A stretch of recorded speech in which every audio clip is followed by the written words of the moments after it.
Fatiata kasirikira kan ka anya kanu kisa dɔ bɛ yen kisa min ka fisa kosɛbɛ a kisa in ye kabako kisaba ye parce que a tɔgɔ ye di kira kisi nɛma bama kisa minnu bɛ kuranɛ kɔnɔ n'o ye nabila yusufu ka kisa ninnu ye bon o mana gansan parce que sahabaw de ko kira ma kisi nɛma bama c'est à dire que wayu bɛ jigini min kɛ ani bɛ hadisa minnu fɔ c'est à dire que an b'a fɛ i ka fɛn fɔ minnu bɛ se k'an dusukun lafiya dɔɔni kisaw minnu bɛ se k'an ni lafiya parce que hadamaden ni a mago bɛ kisaw la kuma dɔw la a ka d'a ye a b'a ɲina a ka problème kɔ o kama ala ko kuranɛ kɔnɔ k'an bɛ kisaw la sɔrɔ kayiramaw la ka di yusufu ka kisaw nana o nacogo de la ni kisa wɛrɛ minnu bɛ kuranɛ kɔnɔ o la o kisa ɲɔgɔn camanbaw bɛ yen minnu ye kisaw ye nkalon t'u la tiɲɛw de don o kisa dɔ bɛ yen an bɛn'o lakali ye bi i fɔmana k'o kisa dɔ ɲɔgɔn mɛn mais an tɛna a bɛɛ kɛ parce que vraiment an bɛ heure in jateminɛ kosɛbɛ parce que bisi ka suma wa an t'a fɛ mɔgɔw ka degun an nɔfɛ quoi bon o hokumu kama an bɛna lajɛ kisa in an n'an ma se k'a bɛɛ fɔ an bɛ duman tigɛ o la n'a sera a tigɛyɔrɔ la ni ala ye jawusani kalan wɛrɛ yira an na an b'a tɔ ɲɛfɔ ni ala sɔnna o la an b'a fɔ n ko sirikɛ an ka daminɛ أعوذ بالله من الشيطان الرجيم بسم الله الرحمن الرحيم الحمد لله رب العالمين الرحمن الرحيم مالك يوم الدين إياك نعبد وإياك نستعين اهدنا الصراط المستقيم صراط الذين أنعمت عليهم غير المغضوب عليهم ولا الضالين اللهم صل على سيدنا محمد الفاتح لما أغلق والخاتم لما سبق ناصر الحق بالحق والهادي إلى صراطك المستقيم وعلى آله حق قدره ومقداره العظيم ولا أمديهم أسكر هرلا يا ربي الله كان هرلا ni ala sɔnna bi an bɛ dimanche le 10 juin 2018 ni ala sɔnna yatabare ka bɛn sunkalo tile 25 n'a ma faransikaw fɛ yen ni ala sɔnna an bɛna dakurunya fila f'i ye kisa dɔ la kisa min n'a nafa ka bon kosɛbɛ n'a bɛ kodɔnna waaju a ka janto a yɛrɛ la a ka farati diɲɛ la diɲɛ ma yatabare ka kɔn an donni ɲɛ baara kɔnɔ yatabare an ye tanga ɲini alaw taala fɛ ka bɔ ibilisa laɲini n'a jɛɲɔgɔn bɛɛ lajɛlen tɔɔrɔ yatabare tanga ɲininen kɔfɛ ala fɛ ka bɔ sitanɛ n'a jɛɲɔgɔn tɔɔrɔ ma yatabare an y'an sinsin ni alaw taala tɔgɔ barikama ye masakɛ min ye dali kɛ masakɛ min ye ɲɛnɛma ye bada n'a mago ma se ɲɛnɛma wɛrɛ ma walasa ale yɛrɛ ka duumi an y'an sinsin ni wahidul kahar tɔgɔ ye an y'an sinsin ni fatahu tɔgɔ ye ale de bɛ dayɛlɛli kɛ maaw ye a ka hinɛ o ka surun ɲumankɛlaw la ni k'i bɛ ɲuman kɛ kana siga fiyewu ala ka hinɛ ani ka so mahamadu gasama a tɔgɔ ye kɔw ni baw tigɛ a ye ŋaniya ɲuman min siri k'a ka den fitinin kisi ala ko n kalenna ne ka hɛrɛ n'a tugɛ nɔfɛ hali n'a kɛra fitinin ye yatabare ninnu ye wulibaliw ye ni k'i bɛ ɲali kɛ kana siga fiyewu ala faralen b'i kan comme an ka laada la kalo kalo dimanche filanan an bɛ fara ɲɔgɔn kan ka ala wele ni ala yɛrɛ dugulen tɔgɔw ye n'o ye jawusani el kabiri ye n'u ko a ma bamanankan na ko bamuruba ala tɔgɔ si tɛ yen min ka bon n'ale ye an bɛ ala wele o la n'an ka hamiw k'u yira ala la ka dugawu k'an karamɔgɔ ye n'o ye sherifu usman madani hayidara ye ala bɛ se ka n'a ka denbaya kisi k'u tanga cogo di sabu yatabare olu nana k'u bɛ maaw bɔ sitanɛ ka sira kan k'u bila ala ka sira kan o la sitanɛ t'u fɛ a denw t'u fɛ adamaden sitanɛw t'u fɛ o la ka kɔn an donni ye jawusani kalanni kɔnɔ yatabare an ye kisa min labɛn an bɛna sira di Dramé ma a ka tɛmɛ n'o ye sɔɔni yatabari an sisinen kɔfɛ ni dali masa tɔgɔ ye ka tila ka ala fo k'a barikada a ye nɛɛma minnu k'an ye ala ye nɛɛma ba k'an ye sabu an ma fara ɲɔgɔn kan ala kota la fo an fara o fara ɲɔgɔn kan an bɛ sigi ka ala de wele yatabari nin ye dalilu y'an bolo lahara dalilu min bɛ se ka yira ala la a k'an bila kana siga fiyewu ka fara ɲɔgɔn kan ka ala wele ala yɛrɛ ko adamaden ne ma jɛ fɛnkolo min kɔ i ka kow la o y'i dama kasili ye ne ala la weleli ma jɛ o kɔ i bolo fiyewu ala mago b'an ka fɛn kelen min na o y'an b'an ɲɛsini min kɛ ala ma k'a wele sabu a y'an da a batoli de kama yatabari ni jɔn ye i ɲɛsi ala ma k'i ka hami yira ala la ka ala wele n'a tɔgɔ ye ala b'a fɔ n ka jɔn e y'a dɔn ko se t'i ye k'i ka sentanya k'o yira ne la ka ne ka setigiya yira n na n ka jɔn e kɛra ɲuman dɔnna ye alhamdulillah rabbil alamin Allah subhanahu wa ta'ala ta min ka barkada karamɔgɔ sila an b'a fɔ ka barkada a ye dakuna kelen ɲini an fɛ k'an k'o lase jama ma o de ka nabaga bɛɛ lajɛlen fo mɔgɔ mɔgɔ sen sera kelen kɔnɔ a bɛ wajibi an kan k'i fo i mana na sira o sira kan an b'a fo k'a barkada ko an nakun ala ka ɲa a kɛra sirikukɛ min kama ani diinɛ laseli min kama a faamuko ɲuman ala k'a bɛɛ nɔgɔya dugawu min bɛ kɛ yarabi ala k'a bɛɛ lajɛlen jaabi o tɛmɛnen kɔfɛ mɔgɔ dɔw ye bonya kɛ n'i y'a mɛn an bɛ ka kuma mikoro la a bɛ dɔɔnin bɔ pɛrɛnkanw na sabula cɛ dɔw de jɛra ko nafolo kɔ ka se k'a don mikoro la u y'a di an ma k'an ka diinɛ lase n'a ye a tigiw bɛ kɛnɛ kan an b'u fo k'u barikada ala fɛ yan wala an b'a fɔ ka barikada ala ka fɛrɛ k'an n'a ye o tɛmɛnen an ka sirifuw bɛ kɛnɛ kan nɔ sirifu Muhamɛd bɛ yan ani sirifu Modibo bɛ yan an bɛ jɛ ɲini u fɛ k'an bɛna baara daminɛ ka fara karamɔgɔ fɛn fɛn bɛ kɛnɛ kan ani bonyatigi fɛn fɛn bɛ kɛnɛ kan an bɛ sira ɲini a bolo an bɛna jɛ ka dakurunya fila min lase ala k'an nafa n'a ye nin baara in bɛ daminɛ wagati min na a daminɛna gɛlɛyaba kɔnɔna la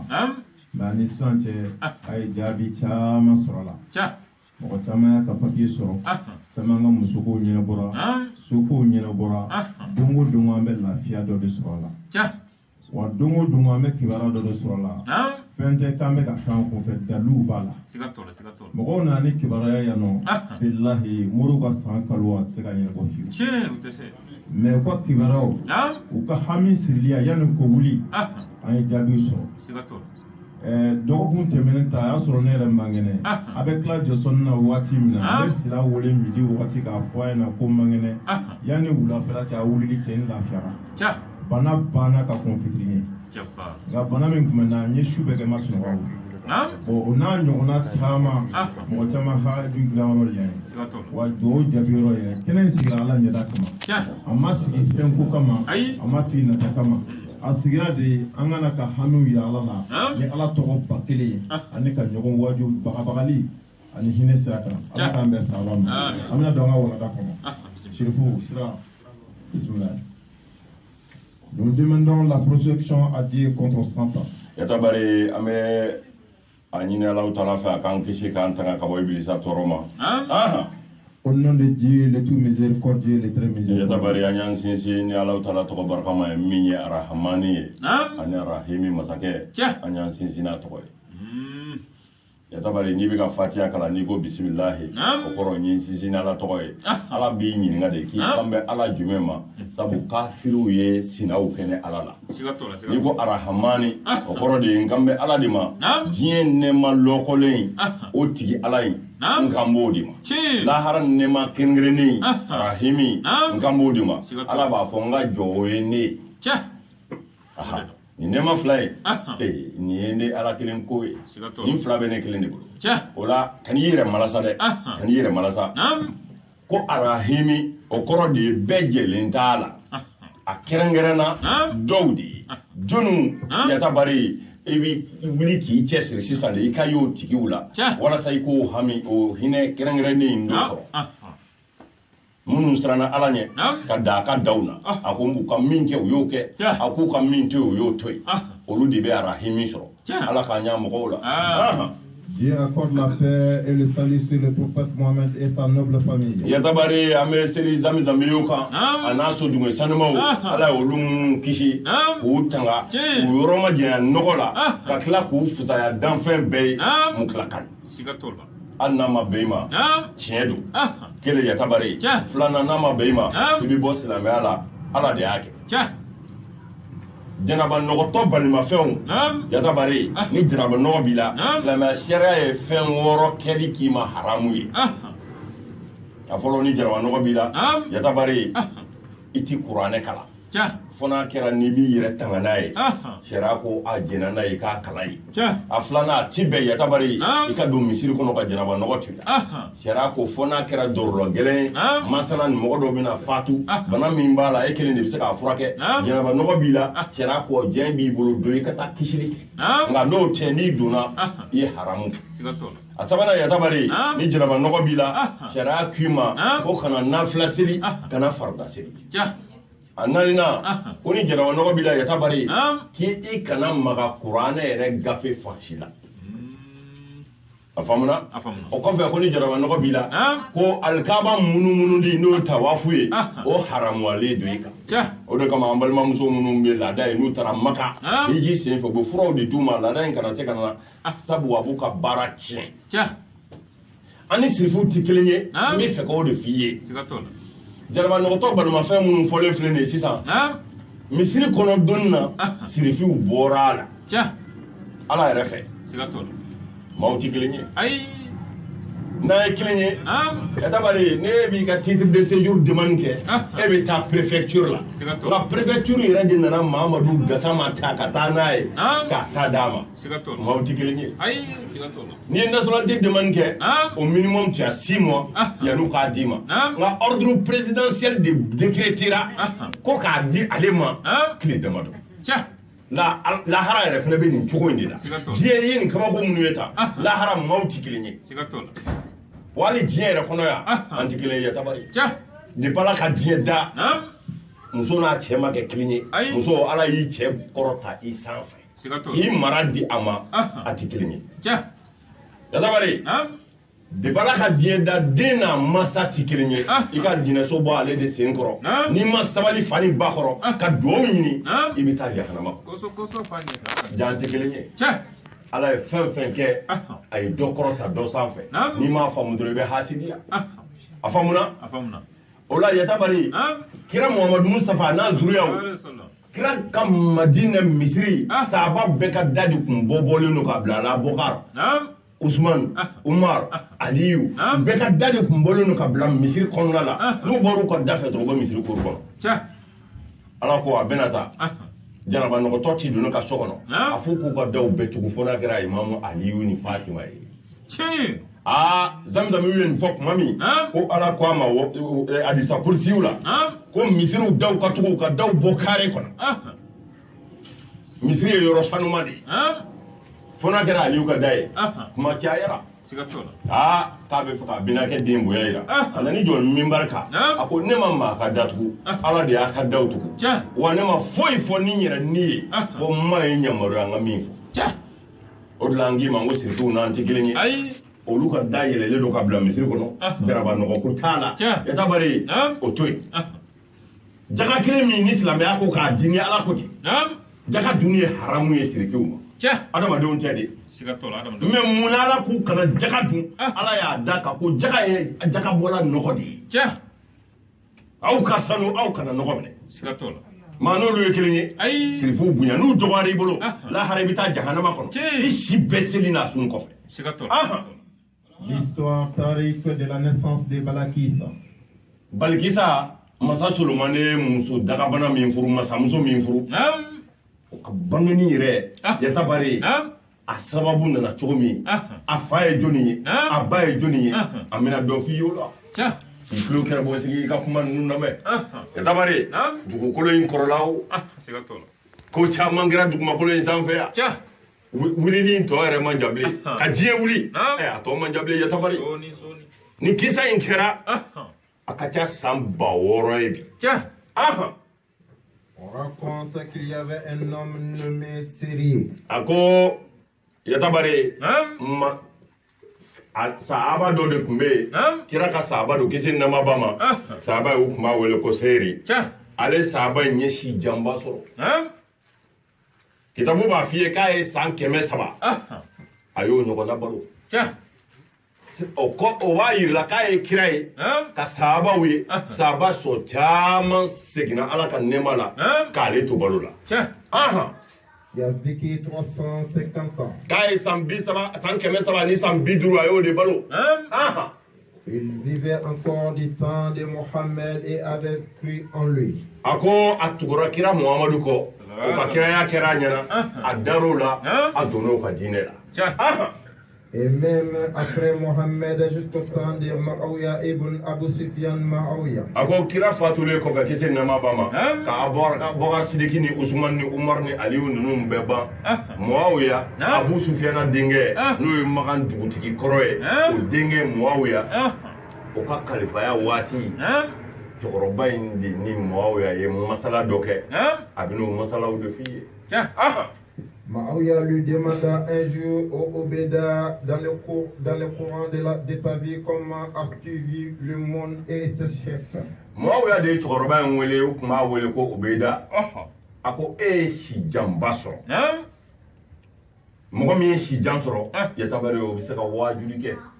wajuli bɛɛ tɛ min sɛbɛnnen bɛ kaye kɔnɔ ye nka si jan sɔrɔla ani mɔgɔ min yaalala kosɛbɛ nin fila bɛɛ bɛ se ka mɔgɔ waaju o ye min ye wa waajuli kan yɛrɛ ye wulibali ye ka tɛmɛ sɛbɛnnen caman kan sabu nkalon caman bɛ sɛbɛnninw na nka ne yɛrɛ ɲɛ y'a ye o ye Ilmaliyakini de ye Muawiya de ye cɛkɔrɔba in ko mɛn k'a sigilen bɛ nin dugu in na a ko o ka taa minɛ ka na n'a ye n'ale ka weleli ye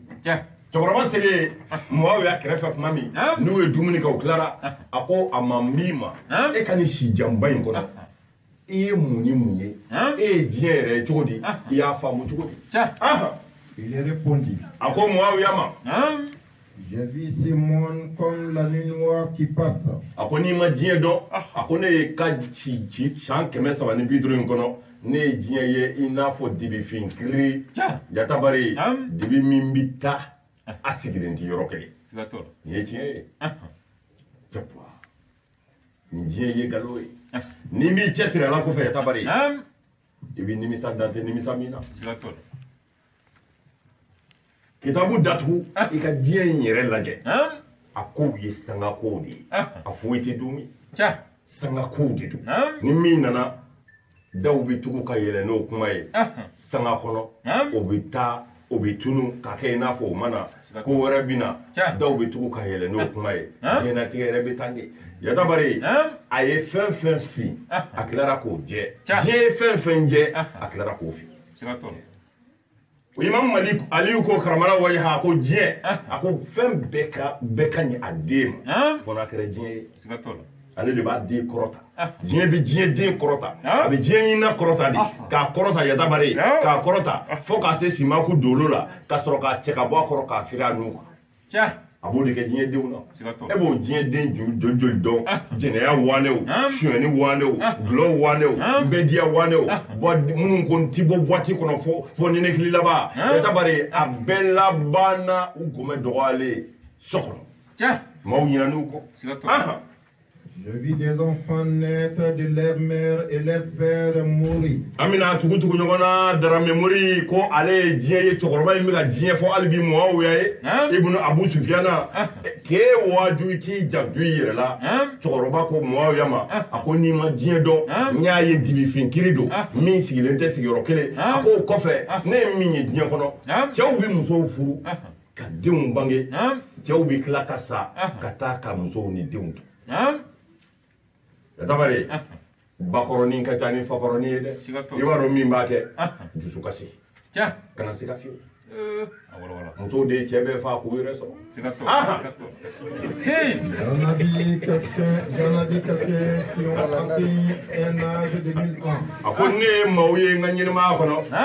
kibaru nana n'a ye olu ye san 1000 balo nin ɲɛnɛmaya in na ala ko kuranɛ kɔnɔ ko nabila ye Nuhu san 1000 walima san 900 ani 50 k'a y'o balo san 1000 50 k'a jɛ ne ne hakili ka ɲi Je leur ai demandé la même chose. Ako Muawiya ifle kane nyingali mina. Uka mwaju diye reka. Ne re ni nyingali ntengo tigela mola. Munu nye bakelen soro koni. Que tu me demandais et tu m'as donné la même réponse. Après ka do ne kelen nga nyingali ke. Ye jabi min dinema. Ni rewo jabi kele de Muawiya ma. Muawiya a dit, n'as-tu pas entendu? Pendant ta vie, une histoire merveilleuse, il répondit, voici l'histoire merveilleuse que j'ai appris. Muawiya ko be datama. E ba fam chugo mi chugo ba ma. No e seriye. Muawiya kama ikanyinema en kono sam kemesa bani biduru en kono. E ma kisa lamewa. Ima sorli ke kisa la. Barula minye hakli jigin fenye na a menin kela mauka nyinaka hujunu ko anaka hamnango ko aya ko Muawiya ko mino doboye mino baro doboye minye baro na famaye. Il y avait un roi d'entre les rois de Chine. Ako Chinu masakeu yata bari masake belebele nani de kumeo sangala ako masake belebele nani na yata bari abina kelen de ka kisa nyefo iye. De ces 4 rois qui possédaient le monde, son nom était Bushra. Ako masake ntoko kunyo ko Bushra. Il avait obtenu le trône de sa jeunesse. Ako Bushra nkiye masaka so yata bari chokoroba buka kisa nyefo Muawiya ibn Abu Sufyan ako masake min toko kunye Bushra ni mino ka kisa lakali iye ay masaya soro funangani nyana nga ay masaya soro chogodi yata bari ale masaya soro tiye de afade kunye masake o fato toko aka jamana deuma ayendinge sigi nola wele duta chokoroba u ya dafa Et traitait ce sujet avec bonté. Ako masaka min toko foriye sisa no Bushra yata bari ko masaka min kunda kuma hina ko aka marala sinongo be na mungela labi ko masaka min toko foriye no Bushra ko masa hine nji kundo aka hine kunga bo aka mara deunka abi hinawla dante hine mina fo intanya ma aka mara deun soro aka mara ko I jando hina la yata bari waliya ni waliyu yoro ibi jogo dama do koroshi no tala tani mo e shitane ka waliyu ala ka waliyu te afolo ni waliyu yoro ko bakilu do abolo tati soro shitane ka waliyu kala sigafiu yata bari aflana ni waliyu yoro ibi ta soro abi hine ko yata bari hine fembaye anga ansar do fatura kosa na Côte d'Ivoire ala nga sigi jante mono na nyini kisa fi sigira kuma na ala ali nena bladi anyebe alijina meleke wala anyebe jahannama meleke wala Azrailu were digina obina nibo kuma mi abeka ni benye fo koro sigi bawi yata bari aka nyuma na aka juguma uya be peze aya be kashla ka fwaye ki shira ko ibina do aljina ko ko ka sababu ke e ka jena tike tan nga sigi dola ko dondo la ye chokoroba do ya desele ma ka doni koro ya deme ka doni ta ka tabla ka so sabagato de be ka ni befo adala ni be hina de yata bari e janto hina la hina e fembaye ala de la ka ba ka waliyu dola ka togo joshi ka bo waliyu fe ka togo joshi ka bo ala nyum fe ko mun kama ka ye mishi kantike a den fitini nya ala ko imagine anje ne fetiriya ko o waliyu ke kelen a tora kuma kono aba dama kasi ala la bi kasi yata bari abi bula abi yiru mine kale halakira a toro tali de la gunfe a ta yɛrɛ kalama bilen fo a nana se e b'a faamu cogo min ndufandini dɔ bɔlen no ka bin ka bɔ a ɲaga kɔnɔ yiri duguma a y'o ye o si bɔbali a y'o ta k'o bila ɲaga kɔnɔ hatifu kumana fɛ o yɔrɔ la k'an y'i tɔgɔ segi a nɔ la Ce roi aimait passionnément la chasse. A ko masakɛ min tɔgɔ fɔri ye sisan n'o ye Bushra ye ko fɛlɛ kun ka d'a ye chasse kɔni ka taa kungo kɔnɔ ka dabaw fɛlɛ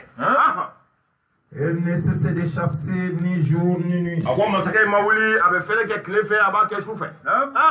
On raconte qu'un jour o ko don dɔ la a tora o fɛlɛ sira in de kan a anaka kangorosigiu anaka surasiu e b'a faamu cogo min ana nɔfɛ jama u taara fɛlɛ la ala bɛna kabako de yira On raconte qu'un jour, étant à la chasse, il vit des serpents. Ako toro fɛlɛ in de la yata bari u segintɔ kana dugu kɔnɔ u sera cɛncɛn fugaba dɔ la ne bɛ ka fɛn caman f'i ye kolominɛna tɛ k'o fɔ yata bari o sababu ye mun ye e bɛ sunɔgɔ tuma min o b'a sɔrɔ ne bɛ ka kitabu lajɛ ni ne kama n'i bɛ kolo minɛ n'i ma kitabu lajɛ ka ɲa kolo tɛ sigi ɲɔgɔn kan n'i k'i ka kuma yata bari n'i ma mɔgɔw to sunɔgɔ la hakili lafiyalen o kuma de hakili ka yeli bi ciri i bɛ faamuyali kɛ i bɛ kodɔn kɛ o de kama anw tɛ sunɔgɔ su fɛ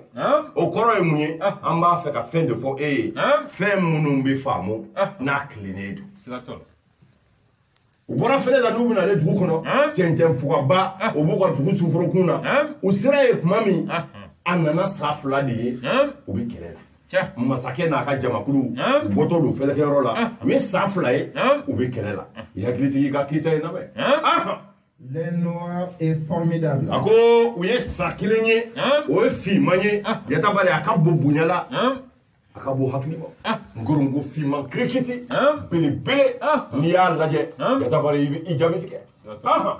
L'autre blanc est petit et très joli. u tilara ka na sa fitinin dɔ ye a nin ka jɛ nka a cɛ ka ɲi kojugu o de ni nkoronko belebeleba in bɛ kɛlɛ la Ils luttaient ensemble. u bɛ kɛlɛ la nkoronko in bɛ ka sa fitinin a bɛ ka soke a kan na joli bɛ ka bɔ Et le serpent noir avait le dessus et allait tuer l'autre. a ko nkoronko finman ye sa fitinin a y'a soki k'a soki yata bari fo k'a kiri kumana min masakɛ n'a ka jama nana ka nin ye a y'i tɛgɛ fila banba bɛɛ y'i ka so karafɛ sama k'i jɔ u ye masakɛ labato a ye sin min kɛ u y'a faamu u y'u jɔ ka sa fila in lajɛ kɛlɛ la nka kuma min ni nkoronko in bɛna sa fitinin faga f'a kirinna o kuma de masakɛ yɛrɛ bɛna wuli ka intervention kɛ Le roi envoya un serviteur afin qu'il sépare les deux serpents et qu'il tue le serpent noir. masakɛ y'a ye belebeleba in fanga ka bon ni fitinin ye n'o ye nkorongofin ye a y'a ka kankɔrɔsigi dɔ a y'o yamaruya k'o ka jigin dɛ a ka nkorongofin faga n'a ka tama ye a ka sɔrɔ ka fitinin ta a kana d'ale ma Le serpent blanc s'évanouit. o kɛlen kumana min sa fitinin kirinna Le roi ordonna au serviteur de le placer sur le millet. o kɛlen kumana min masakɛ ye sa fitinin minɛ a nana a bila a ka bakali fali so fali e b'a faamu cogo min a y'a bila a ka kirike ɲɛfɛla la a kirinen don Elle le portait au bord de l'eau. u ye taama daminɛ yatabari f'u nana se jida dɔ la a ye sa in bɔ a ka kirike ɲɛfɛ a y'a da jida la yalasa ji nɛɛma ka yɛlɛ a fɛ kiri in k'a bila masakɛ y'i kɔ don a taara a n'a ka jama Et de le poser sous un arbre.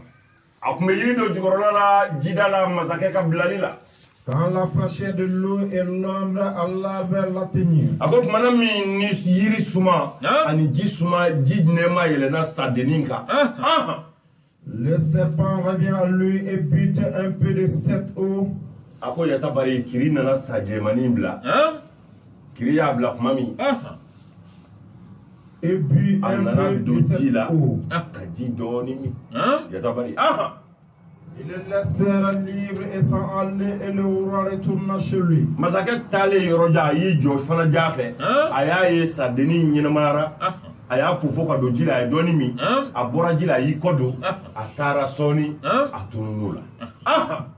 Le lendemain, à l'heure du dîner, a ko kelen kumana min masakɛ ye sardinɛli daminɛ sisan ka palais fa bɛɛ kori yatabari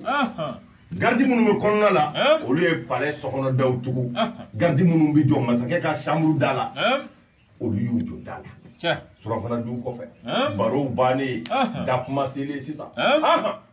le roi était dans son cabinet et personne n'avait accès auprès de lui. a ko kelen kumana min masakɛ bɛ a ka masaya chambre kɔnɔ maa tɛ don a ka bilen fo n'a kɛra ala yɛrɛ ye sa Les rideaux étaient clos et lui endormi. a ko daw sɔgɔlen kumana min yatabari n'u yiridenw bɛɛ lajɛlen bɔlen don ɲɔgɔn na ka dibi don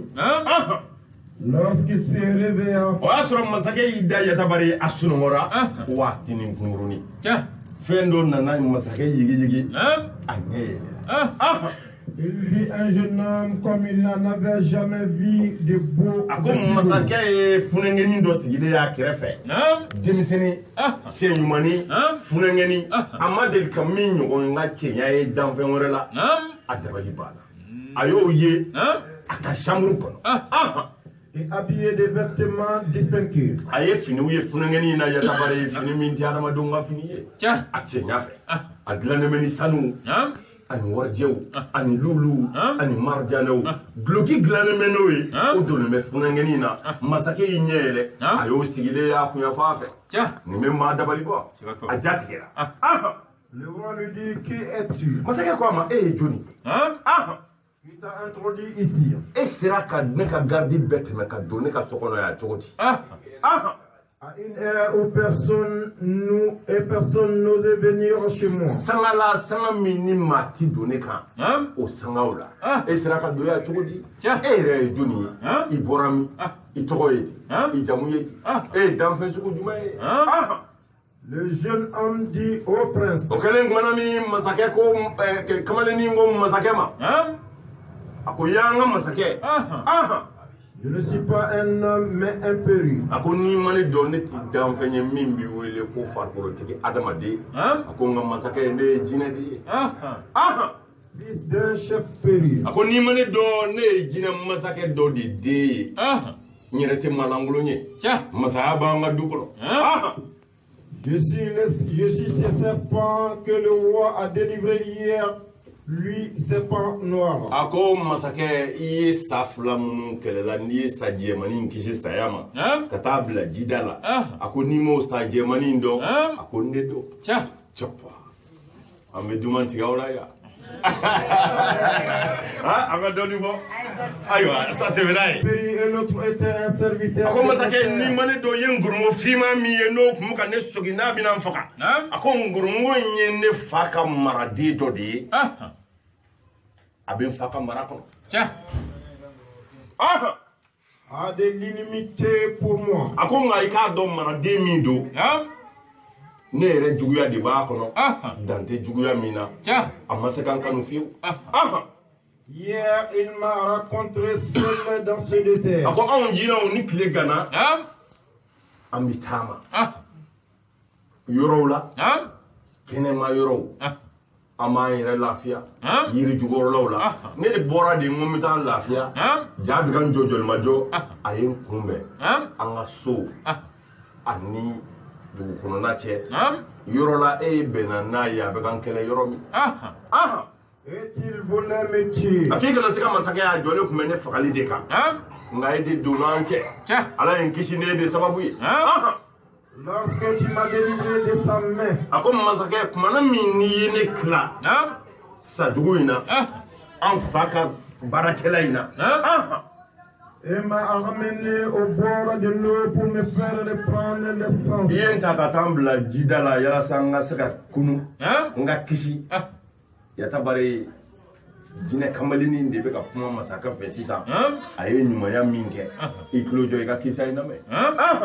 Maintenant, je vais te récompenser du bien que tu m'as fait. A ko masakɛ n ka kisi o sababu kɛra de ye nka anw jinɛw ti ɲuman dɔnbali ye adamadennin de bɛ janfa kɛ nka anw ti janfanci ye an tɛ fitiriwale ye o tuma masakɛ i ye n kisili min kɛ saya ma n nana n b'a fɛ k'i sara i ka baara ɲuman la. Yatabari i janto ɲuman dɔn na fitiriwaleya ma ɲi. Kira ko hadisa kurusiw la kisi nɛɛma b'a ma ko ni lahara don sera jahanama bɛ jɔ dɔw numan fan fɛ alijinɛ bɛ jɔ dɔw kiɲɛ fan fɛ an jɔlen b'u fila ni ɲɔgɔn cɛ. O jahanama bɛna dimi na dan tɛ min na a bɛ mankan kɛ Yatabari jahanama bɛ kuma lahara mɔgɔw tulo b'a la a bɛ ka pɛrɛ a diminen bɛ adamaden fitiriwale kafiriw kɔrɔ a b'a fɛ ka na jɔ dɔw kɛnɛ kan. A dajuru bɛ mɛlɛkɛ 70,000 bolo ko jahanama b'a fofo k'o mɛlɛkɛ ninnu kɛɲɛ ka na jɔ dɔw kɛnɛ kan. Ala b'a kanto jahanama ma a b'a fɔ jahanama a kɛra cogo di a b'a fɔ ala ye maa adamadenw ni jinɛw ye u ye fitiriwaleya u kafiriyara ala ma u y'i kɛ nɛɛma dun ka taa jɛnɛya kɛ ka suyɛni kɛ ka mɛsi don ka porodi mun ka minisibu don k'u cɛw dɔgɔya muso fila yer'u bolo u ma kɛ laadiri ye u kɛra dangadenw ye u banna ka ala ka nɛɛma ko ɲuman dɔn ala n to yen k'u ɲamata ala b'i kanto jahanama ma sabali n'i ma sabali jahanama na fitiriwale julamɔgɔw kɛ k'i fifa fitiriwaleya ma ɲi kira ko ni ala ye nin fɔ jahanama ma k'a bi sumayala n'i ye naare bila a kɔnɔ a t'i ye dɛ si tu veux je te montrerai des trésors jinɛ kamaleni ko masakɛ ma a ko masakɛ a ko yan filɛ a y'i tɛgɛ kɛ tan yata bari a y'i tɛgɛ fiyeku dɔrɔn masakɛ ɲɛ bɛ sanu wagade ani jama wagate warijɛw nafolo suguyala dantɛ hakɛ min na a ko masakɛ n ye nin bɛɛ d'i ma ye n kisili min kɛ o sara don de sorte que tu auras autant d'or et d'argent que tu voudras. A ko masakɛ i mago bɛ sanu hakɛ min na i mago bɛ wari hakɛ min na a bɛɛ se bɛ ne n b'a d'i ma ala ye sanu ni nafolo kɛ anw jinɛw ta ye le roi dit masakɛ ko jinɛ kamaleni ma je n'ai besoin ni d'or ni d'argent. A ko kana siga fiyewu sanu caman bɛ ne yɛrɛ bolo n ka mara kɔnɔ yan wari caman bɛ ne bolo n ka mara kɔnɔ yan n ma se e ka sara ninnu ma n y'i kisi ala kama le péril dit o kɛlen kumana min jinɛ kamaleni ko masakɛ ma au roi a ko n ka masakɛ veux-tu que je t'enseigne la science de la médecine? A ko i b'a fɛ n k'i kalan dɔnni na dɔnni min ti dɛsɛ bana si la wa anw jinɛw furaw b'an bolo bana kɛra sugu o sugu ye a fura b'anw jinɛ bolo n b'i kalan kilisiw la u na bana bɛɛ kɛnɛya n b'a fɛ k'i sara de masakɛ i ye ɲuman min kɛ n ye et que personne ne soit plus savant en médecine. A ko masakɛ maa si tɛna se ka furakɛli kɛ dugukolo kan komi e i bɛna kɛ furakɛlikɛla ye dante min ka furakɛli la et le roi dit o kɛlen masakɛ ko jinɛ kamaleni ma il y a des médecins qui guérissent ko kuma la u ka sabali an bɛ waajuli la kuma la u ka sabali an bɛ waajuli la yadabari jinɛ kamaleni ko masakɛ ma n b'i kalan dɔɔnin na i bɛna furakɛli kɛ diɲɛ bɛɛ ma sisan maa tɔgɔ tɛna yɛrɛ e tɔgɔ sanfɛ furakɛli sira kan masakɛ ko kamaleni ma n'o ye jinɛ kamaleni ye a ko masakɛ ko a ma a ko ne ma se o ma sabu dɔgɔtɔrɔ fɔrilenw bɛ ne yɛrɛ bolo yan n ka masaya kɔnɔ le péril dit jinɛ kamaleni ko masakɛ ma si tu ne veux pas ces deux choses yata bari jinɛ kamaleni ko masakɛ ma n ye sanu ni wariw d'i ma i ban'o la n ye dɔnni d'i ma i ban'o la n bɛna sabanan min d'i ma ye masakɛ i bɛ wajibiya k'o minɛ j'ai une sœur si belle a ko masakɛ ma ɲɛ f'i ye balimamuso bɛ ne bolo que jamais tu n'as vu des femmes pareilles. Masakɛ cɛɲa b'a la depuis Ala k'i da i ma deli k'a ɲɔgɔn cɛ ɲuman ye muso kunda si tu veux je te la donnerai pour femme. A ko masakɛ n'i bɛ n balimamuso in fɛ i ye n kisili min kɛ o sara don n ye n balimamuso in d'i ma furu la jinɛ de furu sigitɔ filɛ adamaden ma yadabari ne yɛrɛ bɛ jinɛmuso ɲini na o cependant elle a un défaut. a ko nka masakɛ a ko nka fiɲɛ kelen bɛ ne balimamuso ka furu la fiɲɛ kelen tinɛ kelen o tinɛ ti tiɲɛ n b'o kankari da i ye fɔlɔ k'a sɔrɔ i ɲɛ ma da n balimamuso kan sabu n b'a dɔn n'i ɲɛ dar'a kan masakɛ e bɛna kanu kanuni na fo fa bɛna wuli i la nka n b'a a tinɛ n b'o f'i ye ka kɔn furu ɲɛ kɔni car elle est une péri et toi tu es un homme. a ko masakɛ y'a dɔn ale ye jinɛ ye e ye adamaden ye je ne sais pas si tu pourras l'accommoder. a ko masakɛ nka ne yɛrɛ de ma da ne ma da la n'a y'a sɔrɔ e yɛrɛ de bɛna se ka ne balimamuso ka kɛtaw faamu adamaden ni jinɛ yatabare an tɛ danfɛn sugu kelen ye an t'u ka kow faamu u yɛrɛ k'an taw faamu nka cɛɲa ani musoko nege masakɛ ma se k'a fɔ ko ayi i tulo ma jɛ i ka kisa tɔ lamɛn elle n'est pas la perdre. a ko nka masakɛ n b'a f'i ɲɛna i k'i janto n balimamuso in na kana sɔn fiyewu a furulen kɔfɛ i ka fɛn kɛ min b'a tɔ k'a b'a fɔ ko furu ka sa n'o kɛra masakɛ i ta bɔ dɛ le roi dit masakɛ ko jinɛ kamaleni ma Quelle est la nature de ta sœur? Ako iko fɛn min bɛ yen ko a ka furu tɛnɛ o ye a ko o ye mun ye kelen filanan i balimamuso yɛrɛ jogo ye mun ni mun ye n ka n yɛrɛ pese n'a y'a sɔrɔ n bɛ se a kɔrɔ Le père dit jinɛ kamalenin ko masakɛ ma quoi qu'elle fasse dans la maison. tɛnɛ kelen min bɛ ne balimamuso ka furuli la a mana fɛn o fɛn kɛ so kɔnɔ n'i y'a furu a mana ɲɛnɛmaya fɛn o fɛn kɛ yatabare i kana ɲininka ko mun na n bilara kolominɛna ɲɛ ni fɛn ninnu bɛ ne kunkolo la de yatabare parce que n'i b'a fɛ i ka ko fɔ sɔrɔ ɲɛnɛmaya fɛn fɛn na f'i ka si ɲɛna o ko la Solomana ibn Dawuda ba ye nin de fɔ a ye masa Solomana ba a ye nin de fɔ a ye ko Solomana kana su bɛɛ sunɔgɔ yatabare n'i ye su bɛɛ sunɔgɔ cɛw bɛ taa k'i dalen to b'i dalen minɛ Je ne dois pas dire que fais-tu. a ko masakɛ kana ɲininka mun na i ye nin kɛ kana ɲininka e bɛ ka mun kɛ tan nin kun ye mun ye k'i ka muso furu a mana fɛn fɛn kɛ i kana ɲininka ko mun na i ye nin kɛ adamaden dun tɛ se ka foyi a tɛ min fa Kaduru ni Musa ka kisa ala m'o f'i ye kuranɛ kɔnɔ Kaduru ni Musa ka kisa e mun bɛ kuranɛ kɔnɔ adamaden tɛ fɛn fɛn dɔn a y'o jugu ye ale bolo a tɛ min dɔn dɛ a ma ɲi de k'a sɔrɔ a t'a dɔn o de la kira ko kisi nɛma ba ma a ko mɔgɔ min tɛ fila dɔn n'i ye saba fɔ a ye i jalakilen don Car dans ce cas, elle te quittera. a ko masakɛ siga t'a la n'i y'a ɲininka don o don ko mun na i ye nin kɛ walima i ye nin min kɛ a kɔrɔ ye nin ye n balimamuso bɛ taa k'i to o don o ye furuko bannen ye furu bɛna kɛ sariti min kan o ye nin ye nka masakɛ sɔnna dagabana don ala ye masiri dɔ de kɛ musow la u bɛ se cɛw la yatabari an b'u bolo ala k'an kisi u tɔɔrɔ ma Toi et ta maison s'en irait et tu ne le verras jamais. a ko masakɛ n'i y'a ɲininka don o don ko mun na a ye nin kɛ a bɛ taa k'i fililen to i ka sokɔnɔya fɔ lahara i tɛna ye bilen fo jɔ dɔw kɛnɛ sa i ni ne balimamuso ɲɛ tɛna da ɲɔgɔn kan bilen Le roi dit masakɛ ko jinɛ kamalennin ma c'est bien, je ne ferai que ce qu'elle dira. a ko kana siga fiyewu n na kɛ yɛrɛminɛbaa ye n ka layidu kɔfɛ n tɛna ɲininka mun na i ye nin kɛ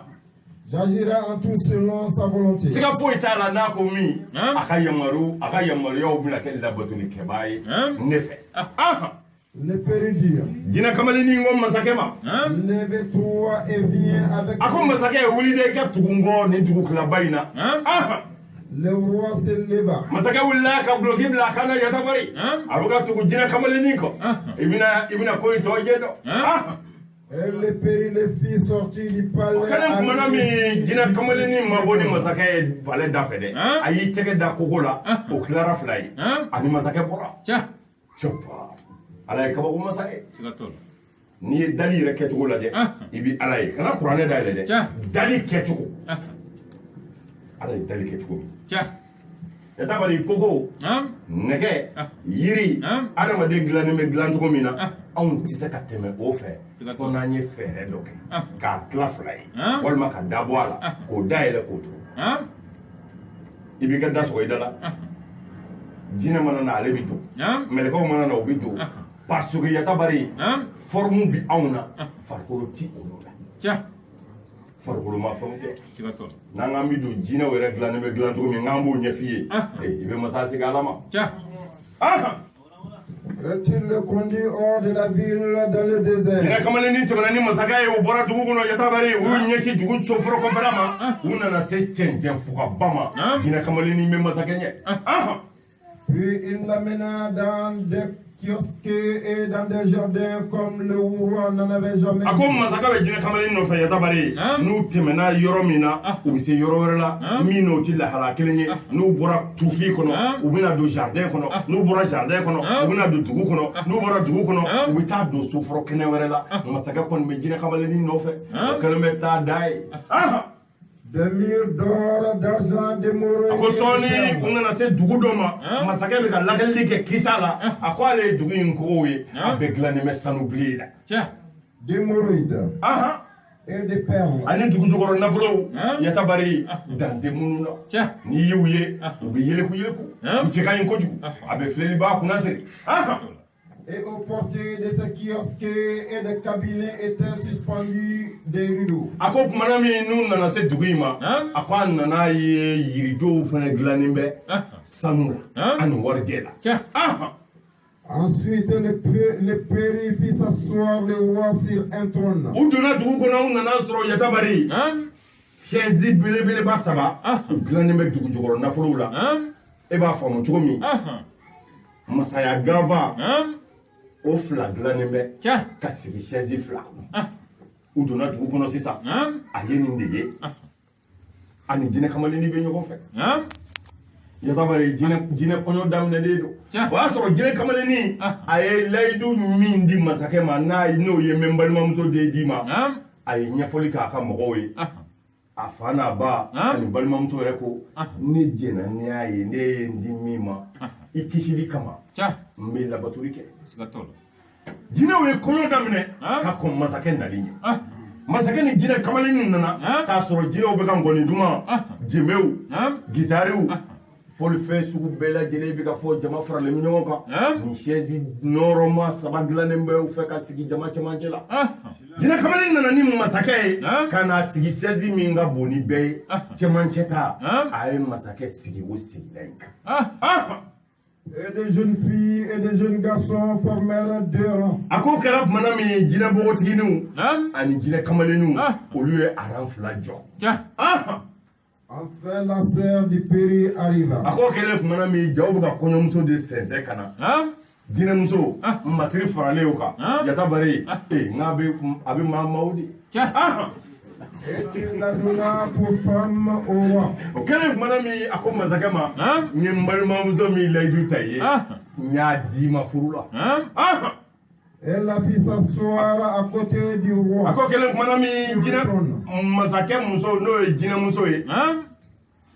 an bɛ k'an sɛnsɛn an bɛna bali kisa de f'i ye a ka bangeni kɛra cogo di. Kuma ninnu lamɛn kosɛbɛ yatabari k'a faamu. Kɔɲɔmuso nana sigi masakɛ kɛrɛfɛ dakabana n'i y'i ɲɛ jɔ a kan ala n'a ka cɛya fɛ i b'i kun suli. Puis on apporta un basin d'or et de l'eau pour lui laver les mains. U y'u yɛlɛma dɔrɔn masakɛ ko ale ɲɛ b'a la u nana ni sanu tasa dɔ ye ji b'o kɔnɔ ani sanu tasalen ji b'o fana kɔnɔ ko masakɛ k'a tɛgɛ ko. Et tous se mirent à manger. O kɛlen kumana min tɛgɛ kolen kɔfɛ yatabari u nana dumuniw sigi minnu nɔniya u tɛ kelen ye yatabari bɛɛ ye dumuni daminɛ kɔɲɔ dumuni don. Le roi resta là un jour et une nuit. A ko masakɛ tora jinɛw ka kabila la ye kɔɲɔ bɛ sen na tile kelen ani su kelen. Su min n'a bɔra a ka palais la a y'o su kɛ k'o tile kɛ fo dugujɛ su masakɛ bɛna segin sisan. Yatabari nin sanga kɔnɔ dugu jɛra a ye micro in lajɛ dɛ dugu jɛra masakɛ ka mɔgɔw u kamana gana masakɛ bɛ wuli wagati o wagati o wagati bɛɛ tigɛra o wagati bɛɛ de tɛmɛna a wuli wagatiw tɛmɛnen sisan n'a ma ye a kankɔrɔsigiw olu de wulila sisan ka ala minɛ ka don masakɛ ka so kɔnɔ ka n'a lajɛ mun b'a la. Yatabari u nana sɔrɔ masakɛ ti so kɔnɔ so ma dayɛlɛ bili ma bɔ u dabali banna. Il amena avec lui le péri et sa sœur. Yatabari tile kelen ni sunkalo tɛmɛnen masakɛ ni jinɛ kamaleni ani jinɛmuso u seginna sisan u bɛna masakɛ ka dugu la. Il resta avec la sœur du serpent blanc. U nana dugu la tuma min u ma don da fɛ u donna i n'a fɔ u bɔra cogo min koko fɛ. Sɔɔni masakɛ kankɔrɔsigiw a n'a ka kabila u bɛ ka filɛlikɛlaw wele masakɛ tununa an b'a fɛ k'a ɲɛdɔn an ka masakɛ taara min. Yatabari u b'o kamanagan kɔnɔ tuma min masakɛ bɔra a ka chambre kɔnɔ kan. Et oubliait tous les siens.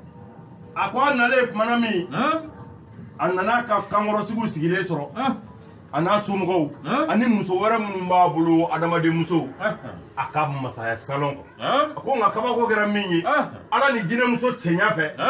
masakɛ ɲinana a ka adamaden muso kɔ. Femme noble et esclave. A ko a ka hɔrɔnmuso fara jɔnmuso kan. Yatabari masakɛ kun tɛ kuma si fɛ bilen. Quelque temps après, il eut un fils de la péri. Ako soni yatabari. Dina muso inde nana kono tamasakei. Ajigina. En fait, comme un joyau inutile. Ako ni denye yatabari. Tsenya bala. Ukabo haklima. Comme jamais personne n'en avait vu. Ako machite min de la ka nyogonye tsenya la. Adama de ni jina ode. Yatabari ni mo ma fenfiye o metizi tsenyuma mbaye.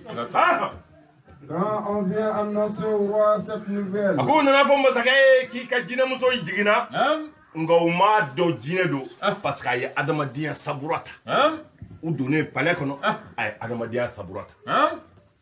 adama dia saburata le ko do de temena ya tabari mino lu nyafiye ou de kitabula ya tabari masakeni muso nana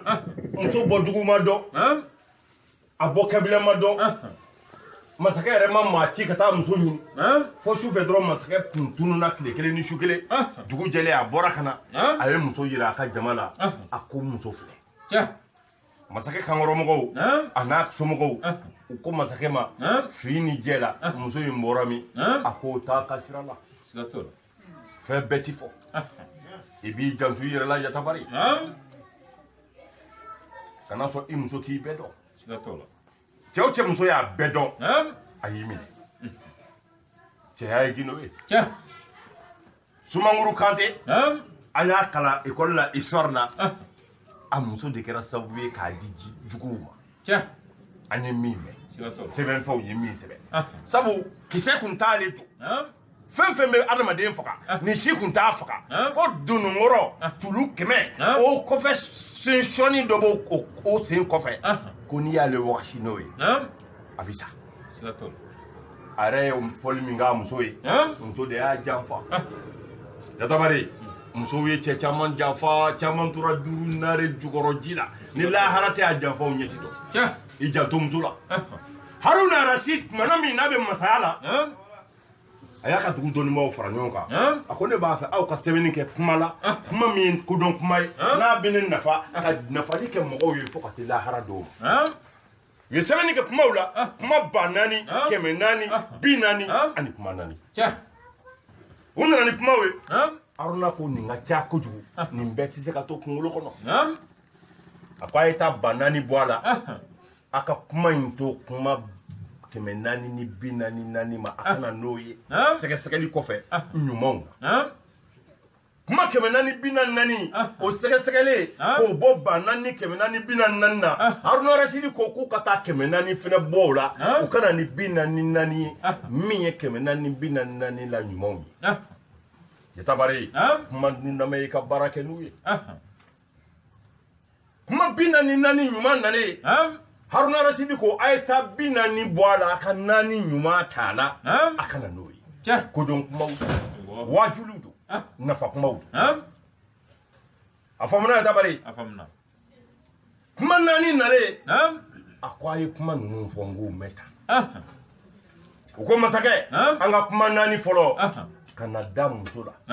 hali n'a ko a b'i fɛ bilahi k'i kana da muso la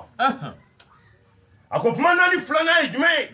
u ko masakɛ kana da i ka fanga la hali n'a y'i sigi sumaku jɔyɔrɔ kan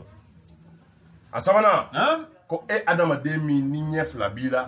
yatabari kana da i ɲɛ 2 la a bɛ se k'i janfa a 4nan ko funɛŋɛni o kana da i ka kɛnɛya la ni ne hakili ka ɲi nin de ye kuma 4 ye an karamɔgɔw bi yan nka i karamɔgɔ ye yɛlɛma dɔ kelen na dɛ ayiwa a ko i tɛ da muso la bi ayiwa ko kunun ta kun ye ko nka bi i tɛ da muso la ko sabula musow de y'ale yɛrɛ sigi kuma kɔ o kuma wɛrɛ ye Darame o kuma wɛrɛ ye Haruna Rashidi ka mɔgɔw ye min fɔ an bɛ k'o de ɲɛfɔ Darame teliyara ma kojugu sira kun bɛ laban k'an karamɔgɔ ta fɔ an karamɔgɔ ko kun ye kun ye ko nka bi k'an ka da musow la o kuma an dara u la tɛmɛna ye Il vit son fils 1000 fois plus beau que sa mère. a ko masakɛ kumana min n'a ye den ye o kɛra den cɛman don wa a y'a ye den cɛ ka ɲi siɲɛ 100 ka tɛmɛ a ba kan Son amour augmenta encore. Ngele manami yatabari kanu mimbe jina muso in kanu mimbe masakela do faraloka ay de mangaye de mi chey ka tla ka de minke de nke din chey moy abe flel ba kunasri do farala masakela kanuka kata jina muso ma aka horom so ni jemuso ori kon mugo yira inisa Il vit un feu qui s'approcha par la porte de la chambre. Ako dongeli kliga fe masakela ni jina muso na de wiki ga fe sunongola akam masaya sukono mangamba do bora masake yi kun yelema ay da enfant laje masake ya e tasuma de beka do ko duguma na fe kana sokota La péri enveloppa l'enfant dans une étoile et le jeta dans le feu. Ako kelen kuma na mi jina muso yi madora kare ya tabari ya wulila ay de milenge bamuna fini ngolo la ay afri tasuma ina tasuma ni de tara eske ambe dumanti gawla jawshan kalawere ambe doni fokisala. Nous demandons à Dieu la protection contre Satan. Au nom de Dieu, le tout miséricordieux, le très miséricordieux.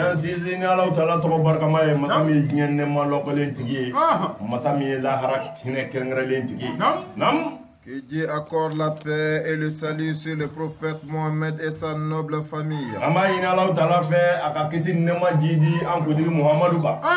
Anaka soduge sanma ko ana no vetu mo nyuma bela jeleka fokaze la haradoma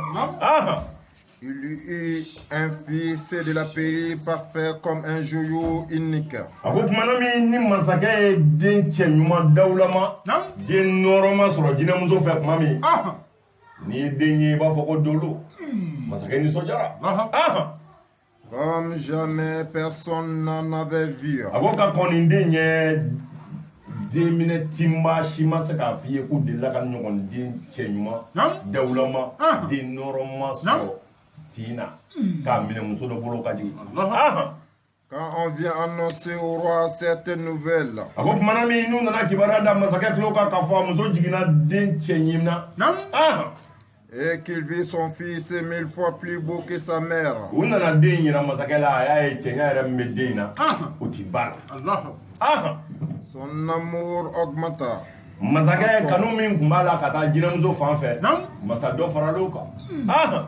Alors il vit un feu qui s'approcha par la porte de la chambre. Ako watini klega fe ana muso be borola masake salon no tasuma de nana do da dugumana fe La péri enveloppa l'enfant dans une étoile et la jeta dans le feu. Jina muso willa ka bamna fini dota ka de melengala aya fili tasuma la tasuma tarana masake jolenya masani kuma manoko parce que jina muso furuli benga e minye furu donga e minye ko akana nyininga amana fenke munaye ninge o kana fo munaye ninge o kana fo nga fombi ga ke munun tiga shifo angata la bay buli ko adama di ti fe do ayo juku nabila ikidru kumadu Musa alayhi salam ay wajurike ka ala ko fo mogoy bani israila ka ala ko fo ka wajurike asira diri la don no Musa ma nabila Musa alayhi salam ako ya nabi ala ko mogo do be duguma ko ka be mimbe ala don ka teme e ka Musa ko kote ay chefo parce que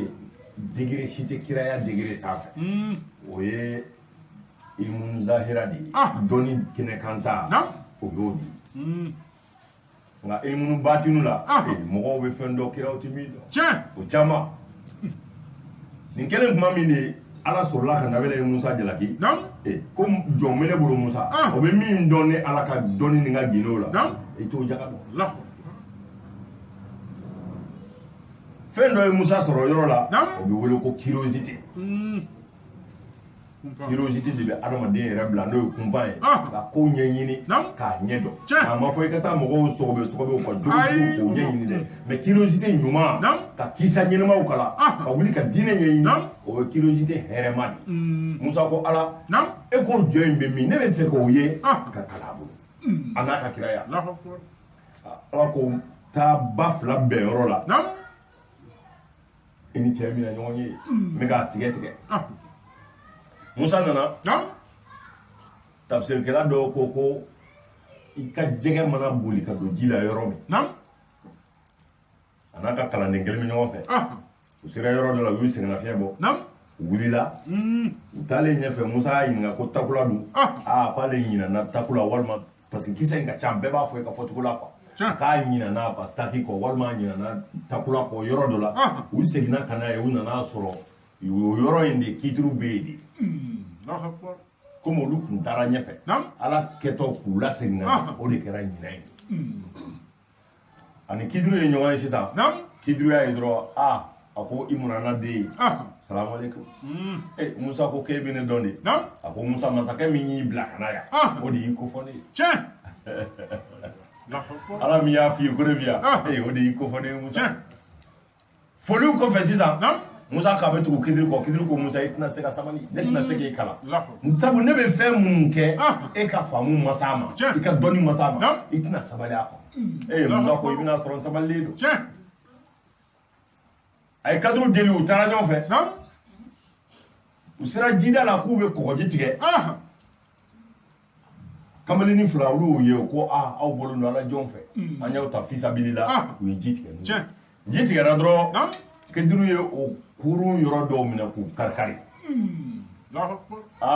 Musa ko keduru a ko non k'e ni min kɛ nin ti bɛ sariya la a ko nin ti bɛ keduru ko Musa an tɛ kara in bila yan ne y'a dɔn ne tɛna se k'e kalan a ko n filila n ti nin ɲininka dɔ wɛrɛ la u taara ɲɛfɛ u ye kamalennin dɔ ye funɛnkɛnin don a cɛ ka ɲi kudiri y'o ye dɔrɔn a y'o bɔ ko bin k'i tɛgɛ jan a kan na fo k'a faga Musa ko kedere a ko ala ma mɔgɔ min fagali daga i y'o fana faga a ko Musa n y'a f'i ye dɛ a ko nin kɔfɛ n'i ye ɲininka an ka faga n yɛrɛ jɛ d'i ma sa u taara se dugu dɔ la u mana don dugu o dugu kɔnɔ ko olu tɛ dunan jigi olu b'a fɔ ko an tɛ dunan jigi u bɔra dugu kɔfɛ dɔɔni k'u sɛgɛnna fiɲɛ bɔ sɔɔni kidiri wulila a ko Musa a ko na dɛ koko kunkurunin min filɛ nin ye an ka bɔgɔ nɔɔni an k'a wuli Musa ko ka koko wuli mɔgɔw ka dugu la u ma sɔn k'an dunan jigi u ma dumuni d'a ma u ma ji d'a ma kidiri ko Musa an bɛna fara yan nin kɔni kɔfɛ e tɛ ne ka kalanden ye ne yɛrɛ tɛ e karamɔgɔ a ko nka n ye fɛn saba min kɛ ni m'u kɔrɔ dɔn n bɛ n'i kara olu la i n'o fili karata a ko i ma kuruntigi minnu hinɛnana k'an ta fisabilila ni y'u ka kurun kari Musa a ko o kuruntigiw ka masakɛ kɛlɛ de binnen bɛ dugu kan kurun o kurun ka ɲi masakɛ ye o kurun bɛɛ minɛ diyagoya la u bɛna taa ni kɛlɛkɛdenw de ye kɛlɛkɛyɔrɔ la a ko walasa ninnu ka kisi o ma u k'u ka kurun kɛ k'u ka dayirimɛ ɲini n ye fiɲɛ bila u ka kurun na masakɛ ka mɔgɔw mana na u bɛ ninnu ka kurun t'u bolo a ko ala y'o de fɔ n ye ko n k'o kɛ a ko Musa i tun b'o dɔn dɛ a tun t'o dɔn a k'i ye tiɲɛ fɔ a ko filanan n ye kamalennin min bɔ ka bin k'o faga ni ko ni fagali man kan a ko ala de ko n k'a faga sabu kamalennin mansa fila kɛra mumini fila ye u ye ala bato fɔ tanbɔn kɛ u ko alijinɛdenya kan a ko nka funɛnkɛnin de ye ala kota daminɛ sisan a kanu fɛ bangebaga ninnu yɛrɛ b'a fɛ ka kafiriya ala k'o la ko n ka funɛnkɛnin faga bangebaga fila ka baara kana kɛ fu ye a ko Musa o sɛbɛnni t'i ka kitabu la a ko ayi a ko kɔfɛ an taara dugu min na n'u ma sɔn k'an dunanjigi ni n ko an ka kɔgɔ wuli ka jɔ Musa a ko ala de ko an ka kɔgɔ wuli k'a jɔ ko sabu kamalennin fila de ye yatimɛden fila olu bangebaga de ye sanu bugandi don kogo in kɔrɔ k'a kalifa ala la denw ka dɔgɔ ale bɛna sa k'a ɲini ala fɛ ala ka janto sanu ninnu na ka kɔn den ninnu kɔrɔbali ɲɛ a ko o de kama ala ko an ka kogo wuli ka jɔ kogo in kan n'an m'a wuli ka jɔ a kogo in ji bɛ k'a nɔ dugumɔgɔw kana na bɔ sanu in kan k'a ta n'o kɛra ale ala ka kalifa ma tiɲɛ a ko Musa nin t'i ka kitabu la dɛ ayi a ko nka ala y'a d'a kan dɛ ko u bangebagaw kun ka ɲi bangebagaw kun ka ɲi o de kama ŋaniya ɲuman ye fɛnba ye ŋaniya ɲuman ye fɛnba ye o yɔrɔ de la sa nabila ye kiduru ani Musa u farala ɲɔgɔn na ola ibina yara madin ti fen fen do a saballin ti ko tiens a saballin ta ah aussitôt l'enfant disparut ako tasma tarani de masakɛ den ta jala ni kɔɲɔmuso fila bɛ so kɔnɔ nka den kɔni tun nɔ le roi pleura de chagrin, se frappa la figure et se lamenta beaucoup. Masakɛ a hamina masakɛ t'a dɔn a bɛ min kɛ bilen a jɔrɔ la a ɲɛ tɛ se ka fɔ mɔgɔ ye layidu min dun bɛ yen n kana ɲininka a mana fɛn fɛn kɛ a jantɔrɔ o layidu la a b'a fɔ a yɛrɛ ma ne ye n yɛrɛ don munna nin ye fɛn min ɲɛ tɛ se ka fɔ maa ye n den taara min Ils ne sont comment faire à cause de l'engagement qu'il avait pris de ne pas demander la raison de tout ce que cette femme fera. Ako jina kamaleni ku ledu min ta masakɛ kan no ye men dɔgɔmuso di ma nga mana fɛn fɛn kɛ kana ɲininka o ledu kama masakɛ muɲuna yɛrɛ kan mais il se dit en lui-même j'aime ce fils davantage. Ako sabali kɛra ne ma wajibi sabu n bɛ muso in fɛ n bɛ den in fɛnɛ fɛ nka ledu kama n'o ye n kana ɲininka n bɛ wajibiya ka sabali n yɛrɛ kan. Il souffrait en patience et ne le fit pas voir à sa femme. Masakɛ ma sɔn cogo si la jinamuso k'a ta ɲɛ kan tɔɔrɔ min b'a kan n'o den ka kun ye nka a dusu kasilen don a degunnen don a tɔɔrɔlen don masa i b'i janto adamaden na adamaden ma ɲi bamanan ko fɛn bɛɛ ɲɛgɛn b'a kɔ kan fɔ adamaden i ni adamaden dɔ bɛ si ka sigi ka baro kɛ ka yɛlɛ min b'a kɔnɔ n'i y'o ye i bɛ kilomɛtiri 100 don i n'a cɛ. Le roi eut de nouveau commercé avec sa femme. A ko masakɛ ma wuli fiyewu f'a n'a muso tora u bɛ tɛmɛ n'u ka baro ye u bɛ gɛrɛ ɲɔgɔn na. Quelque temps après la péril mit au monde une fille belle comme la lune et le soleil. Den fɔlɔ ye kun ye cɛ de ye ko sɔɔni jinɛmuso nana kɔnɔ ta tuguni a nana denmusonin bange masakɛ ye denmusonin min cɛ ka ɲi ka tɛmɛ ba yɛrɛ kan sabu ale métisselier don fa ye adamaden ba o ye jinɛ ye. Le roi n'avait jamais vu visage pareil. De bala ka masakɛ da kuma deli ka cɛya min b'a denmuso in na a ma deli ka ɲɔgɔn cɛya ye adamaden na. Et il en fut transporté de joie. A ko masakɛ nisɔndiya kɛ masa dan tɛ nisɔndiya min na nka e k'a fɔ e bɛna faamu nisɔndiya ye nisɔndiya kunkurunin ye a tɛna laban. Alors entra un chien et la femme enveloppa l'enfant dans une toile et la jeta devant le chien. A ko kumana min ni masakɛ ni a ka jinɛmuso bɛ masaya so kɔnɔ tilegan fɛ u bɛ baro la ko wulu belebele de fɛnɛ nana don ko dugumana fɛ masakɛ ɲɛ wagalen ɲɛna muso in wulila a ye den filanan ye n'o ye denmusomanin ye a y'o fɛnɛ melenge bamunafini na a y'o fili wulu kɔrɔ. Il l'a pris et l'emporta. Le roi déchira ses vêtements et ne savait que faire. Masakɛ o jununa a kamana gana a t'a dɔn a bɛ min kɛ f'a b'a ka fini fara la ni dimi car il craignait que la péril ne fût blessée par ses plaintes. Nka n'a tun bɛ ninnu kɛ masa a b'i dogo jinɛmuso ka n'a ye o kana taa. Et il n'osait rien lui dire et il dévorait son chagrin. A tora a ka hujunu n'a ka tɔɔrɔ a n'a ka degun a bɛ k'o mara a kɔnɔ nka a bɛ yɛlɛ jinɛmuso fɛ nka k'a sɔrɔ n'i ye se k'a ye denw taara yɔrɔ min i b'a fɔ walima i bɛ b'o kɛ nka se t'a ye a wajibiyalen don ka sabali a yɛrɛ kan jinɛmuso kana taa. Ils restèrent comme par le passé et le roi ne pouvait se détaché de l'amour de la péril. A ko nka jinɛmuso in kanu min bɛ masakɛ la masa don o don dɔ bɛ fara o kan a tɛ se ka ɲɛ jinɛmuso in kɔ. Hali baro yɛrɛ min n'a bɛ n'o kɛ a ka jeliw ni ŋaraw fɛ masakɛ dɛsɛra nin bɛɛ la dumuni yɛrɛ b'a sɔrɔ so kɔnɔ ye a tɛ bɔ bilen. Dugulamɔgɔw kamana ganna u ye buguridalaw fara ɲɔgɔn kan ka kolonidalaw wele olu ye kolonw yɛrɛkɛ ka bɛlɛ fɛnɛ yeri. Filɛli bɛ kɛ bɛlɛ fɛnɛ laban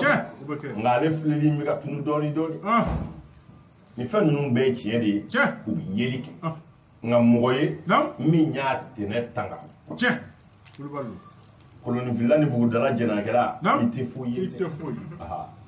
Sinon tiɲɛ o don. Ah. Dugumɔgɔw mana yɛrɛkɛ cogo o cogo. Naam. U bi muso ye. Ah. Nka adamaden tɛ. Ah, jinɛmuso in dun bɛ adamadenya sabura la. Ah, o kɔni ko n ye kabako ye koyi. N'u y'a yiri tuguni k'a bɔ yɔrɔ ɲini u b'a ye k'a bɛ bɔ walawala kan. Walawala kan. Ah, filɛlikɛlaw ko nin ko in nin y'an kamana gan. U ko an bɛ min kɛ sisan an bɛ wajibiya ka sabali a ɲɛna dɔ taalen ɲɛfɛ. Or, un ennemi s'éleva contre le roi. A ko a ma waatinin bɔ masakɛ in. Masakɛ wɛrɛ bɛ jamana wɛrɛ la. Juguya fin b'ale n'o cɛ. O de ye kɛlɛ jamaba wuli. A bɛ fɛ ka bin masakɛ in kan. Jinɛmuso cɛ. A bɛ fɛ ka a ka masaya tiɲɛ k'a faga.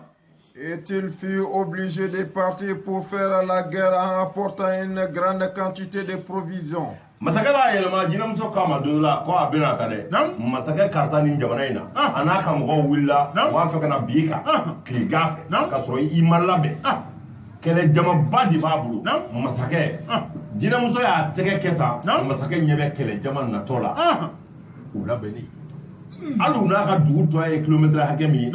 a ye nin bɛɛ ye ka ban. A bɔra kɛnɛma a y'a ka généraliw wele a k'u ka kɛlɛ labɛn. Parce que jinɛmuso k'a ma kana sɔn i jugu k'i sɔrɔ i sigiyɔrɔ la a kunbɛn. Il avait un vizir nommé Ramishi pour aller à la rencontre de l'ennemi. Masakɛ ka ministre dɔ bɛ yen n'o ye ministre de la défense ye Ramishi a y'o de wele a ko kɛlɛ labɛn an bɛna taa nin dugu in na nin sanga in na nin furancɛ in na jugu wulilen don u b'a fɛ ka na bin k'an bɛ t'u kunbɛn. Il fallait traverser un désert de 7 journées de marche. A ko i k'a dɔn u ni jugu ninnu cɛ tun ye tile 7 taama de ye nka tile 7 taama in cɛncɛn dama de don a tile funteni ka bon. Le roi avait emporté des provisions pour 5 jours. Masakɛ tun ye dumuni minnu ta n'a ye dumuni min labɛn a n'a ka jama ye masa o bi bɛn tile 5 taama ma. Et le vizir est également arrivé au milieu du désert. A n'a ka ministre de la défense o fana n'a ka kɛlɛ jama dumuni min b'u bolo u ti ɲɔgɔn fɛ. Masakɛ n'a ka jamakulu olu bi kɔfɛ. Premier ministre e b'a faamu cogo min walima ministre de la défense Ramishi n'a ka kɛlɛ jama sɔrɔdasiw olu bi ɲɛfɛ bɛɛ n'i ka dumuni bɛɛ n'i ka ji. Leurs provisions étaient épuisées. Et le vizir envoya au roi un cadeau 25 chargé d'ânes et de ses propres provisions. Ni masakɛ ka dumuni n'a ka kɛlɛ jama ka dumuni nɔgɔyara a ye ciden ci a ka ministre ma o dumuni min ni ji min b'aw bolo o ka ca a ye dɔ bila ka na di anw ma minɔgɔ bɛ n'an ka kɛlɛ cɛ. O kɛlen tuma min ministre in de ye b'a faamu cogo min ɲɔmuguba walima alikama walima u bɛ dumuni min kɛ a y'o caman bila ka na di masakɛ ma ani ji. Ils voulurent arriver ce jour-là à une station pour y passer la nuit. U sera yɔrɔ dɔ de la masakɛ k'u ma k'u ka kɛlɛ jigiya u k'u sɛgɛnna fiɲɛ bɔ dugu mana jɛ u bɛ taama tɔ kɛ. Et manger et boire des provisions du vizir. O y'a sɔrɔ Ramishi a ka ministre ye dumuni ni ji min bila ka na k'u k'o dumuni n'o jiw dun k'u sɛgɛnna fiɲɛ bɔ ni dugu jɛra u bɛ wuli ka taa. O tumana min dumuni minnu nana di masakɛ ma a ka ministre fɛ n'olu selen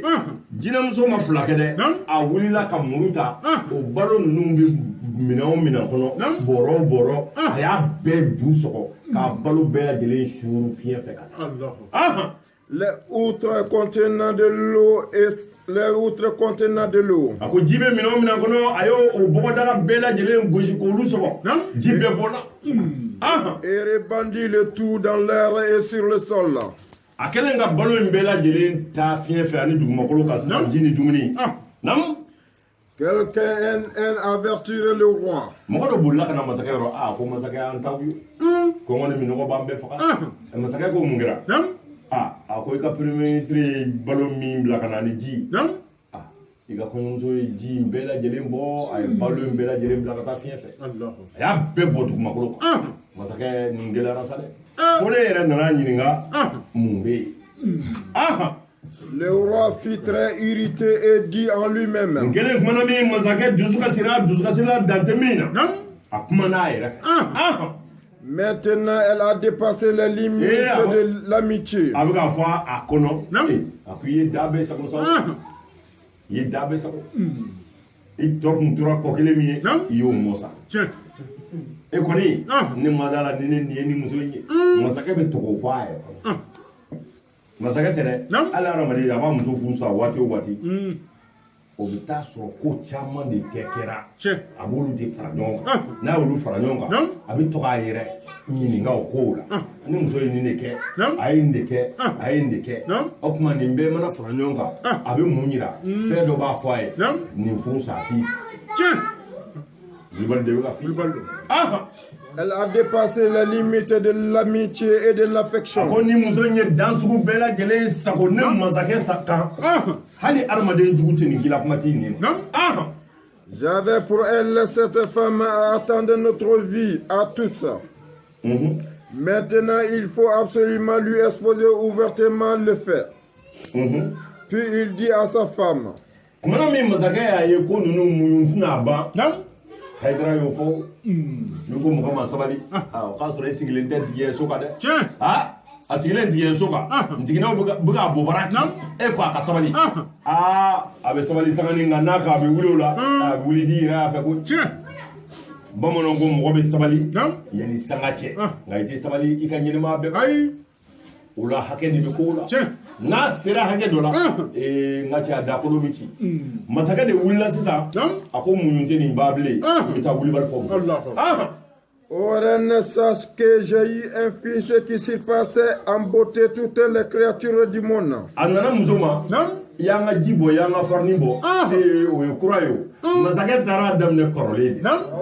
A ko e musonin ye o a dɔ den kun bɛ i ye den wolonen ye den min kun ka di i y'a cɛ ka ɲi den barikama den nɔgɔma den kabakoma e kun y'o sɔrɔ ne o kɛra wa o ma kɛ jinɛmuso ko ko o kɛra. Tu l'as jeté dans les feux et je ne t'ai rien dit. A ko o den i m'o bila tasuma la jinɛmuso k'o kɛra a ko n ye fɛn f'i ye wa jinɛmuso ko ayi. Quand une fille me fut née. A ko n ye denmuso wɛrɛ sɔrɔ o kɔfɛ denmuso min cɛ ka ɲi i b'a fɔ jinɛ. Tu agis comme tu sais. I ye min k'o la e y'o seere ne yɛrɛ y'o seere maa wɛrɛ tun tɛ so kɔnɔ nka e ne fila tun bɛ yen i y'o fana bila wulu kɔrɔ o kɛra jinɛmuso k'o fana kɛra. J'ai gardé le silence et maintenant l'affaire a atteint sa dernière limite. A ko kana siga dɛ ne muɲuna koyi nka ne yɛrɛ bɛ yɔrɔ min sisan i ye nin min kɛ sisan ne yɛrɛ ka muɲu dan b'a la sa n ka muɲu sera a dan na n b'i ɲininka ni min bɛ kɛ o ka kɛ. Pourquoi as-tu jeté du vent la farine et le feu? Balo minnu nana di an ma i y'o balo bɛɛ lajɛlen suru fiɲɛ fɛ ani ka ji ninnu bɛɛ bɔ. Et pourquoi attends-tu à ma vie? A ko munna i b'a fɛ kɔngɔ ni miɲɔgɔ ka ne ni n ka kɛlɛ jama fa yan. Et la vie de l'armée? Ani n ka jamakulu minnu an ka sɔrɔsiw. Pourquoi agis-tu ainsi? A ko mun kelen kama i ye den dɔ di tasuma ma i ye dɔ di wulu ma balow fana bɛ ka tiɲɛ n m'a dɔn i ka laɲini ye mun ye munna i bɛ ka ninnu kɛ nka masakɛ ye kodɔnba de kɛ yan kodɔnba i b'o kodɔn dɔn masa silamɛya sariya ko ko jalakili tɛ yen ka kɔn ɲininkali ɲɛ i b'i janto nin na i b'i janto nin na ni mɔgɔ ye ko kɛ walima a nana f'i ye karisa ye nin kɛ kana jalaki fɔlɔ dɛ a ɲininka silamɛya sariya la ni mɔgɔ minɛna sonyɛni na walima hali ni mɔgɔ ye mɔgɔ faga n'a minɛna sariya fɛ alikadi kiiritigɛla o tɛ hadu k'a la fɔlɔ a b'a ɲininka de a fɔra i ye nin kɛ i y'a kɛ wa kelen filanan munna i y'a kɛ i y'a kɛ ka da dalilu min kan i b'o fɔ wali comme ça i b'i janto ɲininkali la ka kɔn jalakili ɲɛ silamɛ sariya ko jalakili tɛ ka kɔn ɲininkali kɛ ni ma ye bɛ mɔgɔ jalaki a ɲininka fɔlɔ bɛ sɔrɔ k'a jalaki n'o kɛra jalaki tɛ segin e yɛrɛ ma n'o kɛra jalakili tɛ segin e yɛrɛ ma nka masa kira kisi nɛma ma kumana min n'a ko sahaba dɔ ka taa jaka minɛ dugu dɔ la a y'a sɔrɔ ale ko dɔ b'a n'olu cɛ a y'u ka mɔgɔ dɔ faga a siranna n'a taara jaka in minɛ u kana n'a faga a taara i da togoda dɔ la tile damadɔ ka na fɔ kira ye k'u kun ti jaka di ko k'u kun bɛn'ale faga k'a bolila kira ko sahabaw ma a y'a labɛn an bɛ taa nin dugu ye an bɛ taa kɛlɛ parce que jaka ye wajibi de ye silamɛ kan jaka ye wajibi de ala ko jibrila ma taa fɔ a ye ni nafigi nana kuma f'i ye muhamadu a sɛgɛsɛgɛ fɔlɔ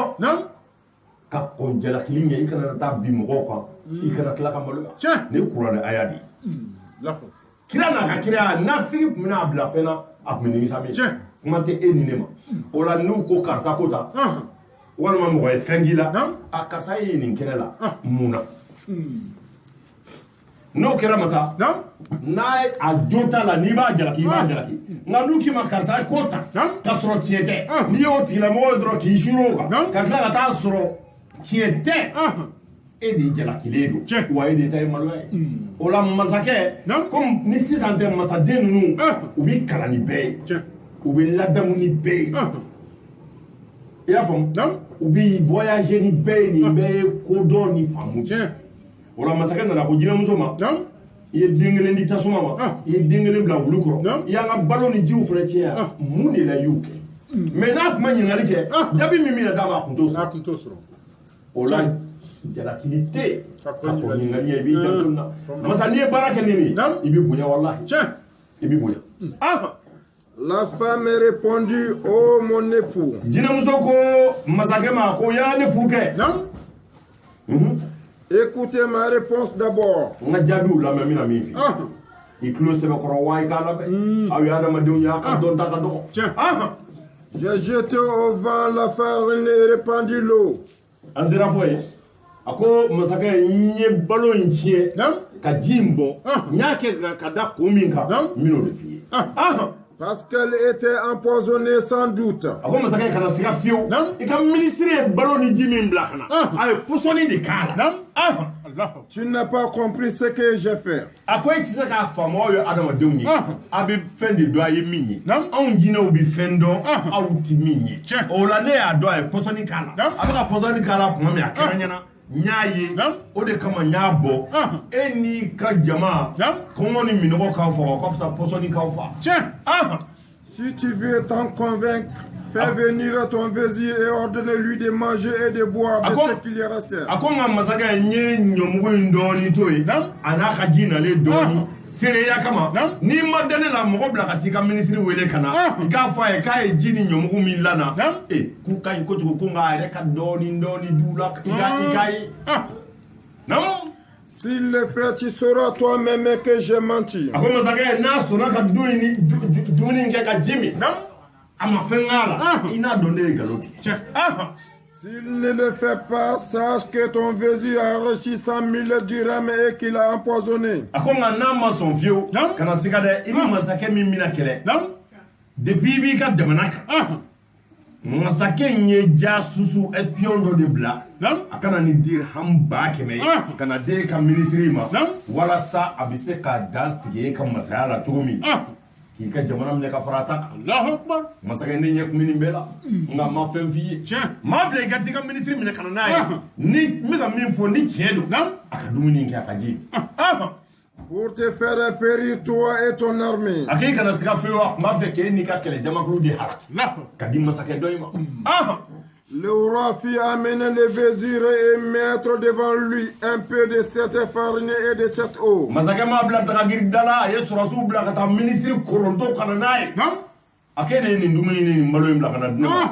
kumana min k'i ma n ka balo banna minisiri ko awɔ a ko nka e yɛrɛ ka dɔɔni dɔn a la dɛ minisiri ko masakɛ o kuma danayabaliya wa a ma sɔn. Il tira son épée et dit au vizir. Masakɛ y'a ka bamuru sama a ko n kalena i ka dumuni in kɛ ka ji min walima n k'i bila ka taa la. Il faut que tu manges de cela. Le vizir ne le fit pas. ministre ko e masakɛ i bɛ fɛrɛ fagali de ma nka kale na dumuni kɛ n tɛna ji min sabu a ye min k'a la a b'a si dɔn n ko jinɛmuso ko ka fisa ni jinɛmuso tun tɛ masa kuma nɔgɔ le roi le tua sur le champ. kɛlen kumana min masakɛ ye bamuru jigin a kan ka ministre ni diɲɛ fara a dara jinɛmuso la yen nka masa tiɲɛni dɔ kɛra bolo t'a kunbɛn bilen k'i sa lamɛn le père le dit ensuite. o kɛlen jinɛmuso ko masakɛ ma quand à ton fils que j'ai jeté dans le feu. a ko i den min ni o tun ye cɛmanni ye ni tasuma donna tilegan fɛ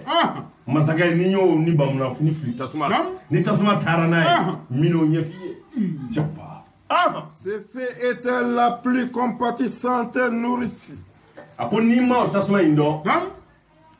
anw ka kabila la denminɛ musokɔrɔba min b'an bolo ale de b'an denw bɛ lamɔ o denminɛ musokɔrɔba in de yɛlɛma ka kɛ tasuma ye ka na n ye den in d'a ma a ka taa lamɔ adamaden bɛ nin kalama je le lui ai donné pour que toi et moi nous n'ayons pas de peine de lui. a ko masakɛ n'i ye den wolo ni den ka di ye n'i ma bɔ i kɛrɛfɛ ka taa n'a ye lamɔniyɔrɔ la a bɛ tiɲɛ de a kanu min b'i la o fɛ tiɲɛ maintenant Dieu l'a pris à lui. a ko nka masakɛ ale fatura denmisɛnniya la n ye min di tasuma ma i denkɛ fɔlɔ ye o fatura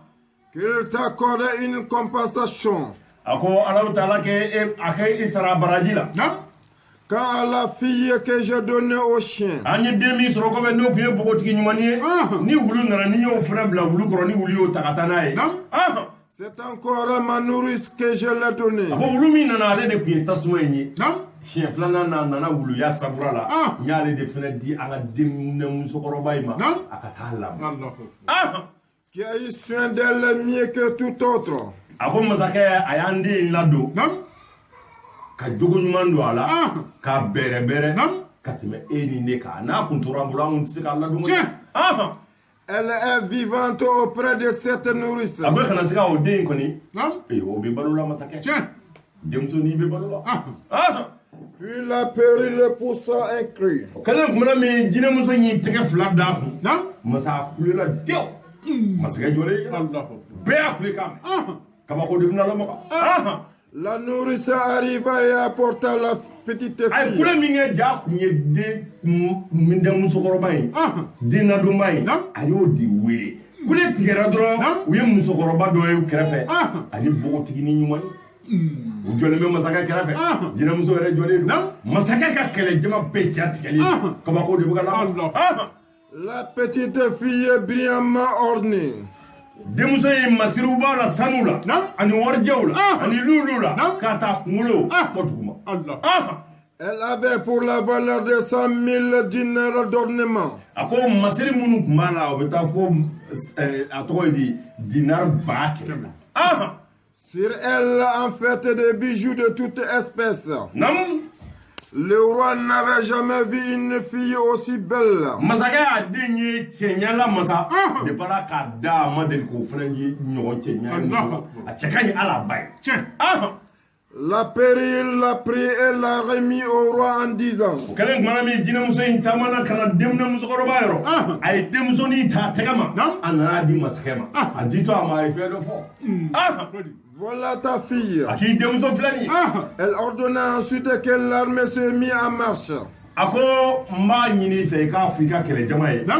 olu ka taama daminɛ sabu ko dɔw bɛna kɛ i ka kɛlɛjama man k'o ye japa et elle la conduisait vers un endroit éloigné d'une parent sage. a taara ni masakɛ ye taa yɔrɔ janba kɛlɛjama ɲɛ t'u la t'u b'u ni ɲɔgɔn cɛ a n'u denmusonin où il trouverait de l'eau et des provisions. a ye ji caman ni balo yira masakɛ la a ko ne ye nin ji ni nin balo ɲini ka n'a bila yan ninnu kɛlen ka pɔsɔni kɛ dɔ in na pour que n'i ye dɔ in tiɲɛ n bɛna ninnu d'i ma puis elle envoya ses amis devant l'ennemi qui avait envahi le royaume. a ko kɛlen tumana min a ko masakɛ n ka mɔgɔw bɛna ninnu ta ka taa bila i ka sɔrɔsiw ɲɛfɛ u bɛna bɔ a kan u k'u ta k'u dun il l'égara et le soumit complètement. Ensuite la péril dit au roi. o kɛlen tumana min masakɛ ka kɛlɛjamaw ye dumuni kɛ ni ka ji min masa uni jugu in bena u ye masakɛ jugu in n'a ka jama bɛɛ faga kɛlɛ jarula u bɛna segin sisan ka na so. Maintenant il est devenu évident que tout ce que je fais. Jinɛmuso de ko masakɛ ma u segin dɔ sisan a ko n cɛ a ko ko dɔ kuma sera masakɛ bɛ ka yɛrɛ yɛrɛ a ko ye mun ye a bɛ ka hinɛ tɔ k'a fɔ a dimi sara sa k'e kana ɲininkali kɛ e ye leju di k'e tɛ ɲininkali kɛ e ma min fɔ e taara ɲininkali kɛ e b'a fɛ sisan hali bi muso ka to yen a y'a ka furu sa nkalon y'o b'i ta jinɛmuso ko masakɛ fɛn dɔ kuma sera